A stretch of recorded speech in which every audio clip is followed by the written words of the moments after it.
Salutations, my friends. Today we have officially starting the actual development on the project. Ironically, mirroring the progress of Digimon World 2 Remake, we are, again, starting with the 3D model of the first character. And in this case, this character happens to be the main character of this project.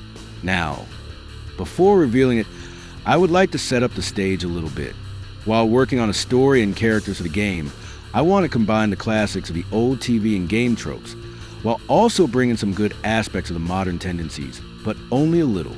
Now, when you go for a classic RPG adventure for the setting, the typical best choice of protagonist, in my opinion, is an adventurer/explorer type, most likely an archaeologist. And the best potential inspirations I could name here are Indiana Jones and Lara Croft. I don't really like modern games, so Nathan Drake is not really my cup of tea. So sorry to Uncharted fans, but just can't hold a handle to Jones and Tomb Raider series in terms of story.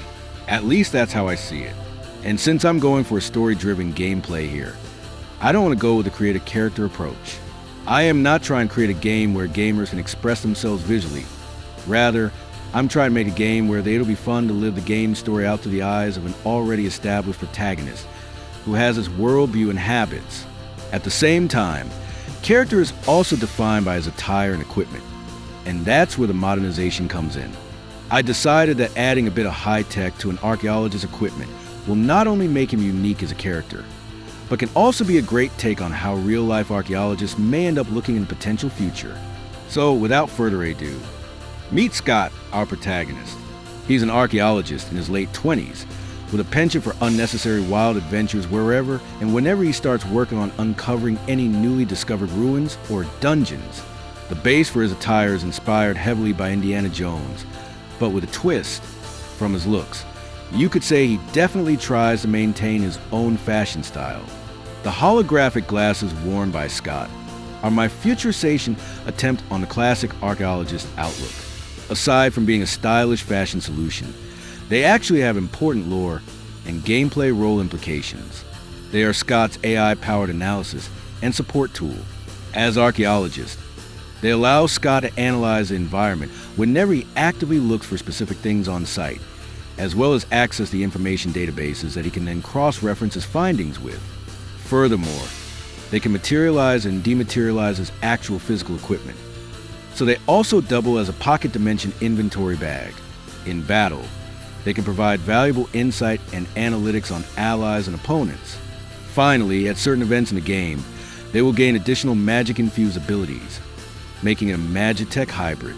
As you can guess, the glasses are very much inspired by Tony Stark's technology from Iron Man movies. You could also catch some similarities between the fashion styles and overall look of Tony and Scott, and that's because Stark was also one of the visual references and inspirations for Scott's design. The animations here represent only the bare non-combat minimum set of actions needed to develop the most basic platforming mechanics for the character, which is going to be the focus of several next videos. There will be around 15 weapon types in the game, each of which requires unique combat animations. So when combat mechanics will become a focus, I will showcase combat animations for different weapon types, as they will be added. For now, I'm still working out the set of animations needed for each combat/weapon stance. But I can already say that, in total, as the main character, Scott is going to have around 300 different animations of varying complexity, which is honestly a hell of a work.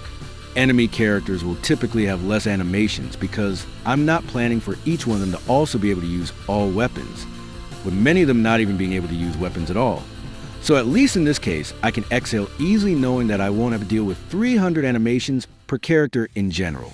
Going further, I'm planning to have different separate visual representations of the armor that the player can wear in the game, very much like in Dark Souls. The armor is modular, meaning there are different pieces for several separate body parts, like torso, head, arms, and legs. For this purpose, the character model needs to be exported to Unreal in a modular form, which is what you can see here. After analyzing the approach used by Vagrant Story and Dark Souls, I've come up with the following structure: helmet for the head, body armor for the upper body, separate gauntlets for left and right hands, greaves for lower body, and boots for combined feet.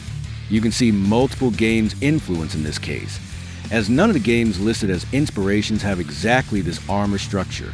At the same time, the reasons why I decided on such a structure are mainly the gameplay ones, based on the feature plan to project, even though I'm totally sure players will also use it to come up with some serious fashion experiences as a result of mix and matching different armor pieces in the final game. As you can see, when assembled, the character looks okay and all animations are properly applied for different body parts, which are all synchronized. The glasses are also a separate part, as they will be toggleable in-game, unlike Digimon models that I was working on for Digimon World 2 Remake. Structure-wise, this here is a much more complex model, and additional care needs to be taken when animating it, so that different body parts don't tear at the seams, which is totally possible with some improper skinning. Fortunately, I've already amassed a lot of experience dealing with issues like this, so going forward, it doesn't appear to be that much of a problem.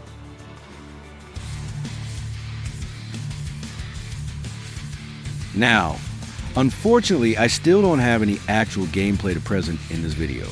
I'm already working on many different aspects and mechanics of the game, but it's always really hard when you're just started working on any new project because of the sheer volume of work required to lift it off the ground.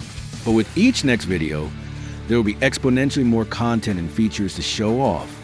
For instance, next time, I plan to showcase the first platforming gameplay set of mechanics, which will make good use of the animations shown in this video.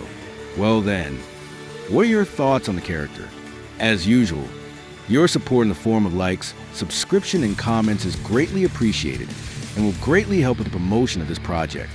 You can also join my Discord server, a link to which is in the channel's description. The server was originally just for Digimon World 2 Remake, but I decided to make a general purpose hub where I can share the progress on my different projects, including YouTube videos and game dev projects, with those who are interested enough.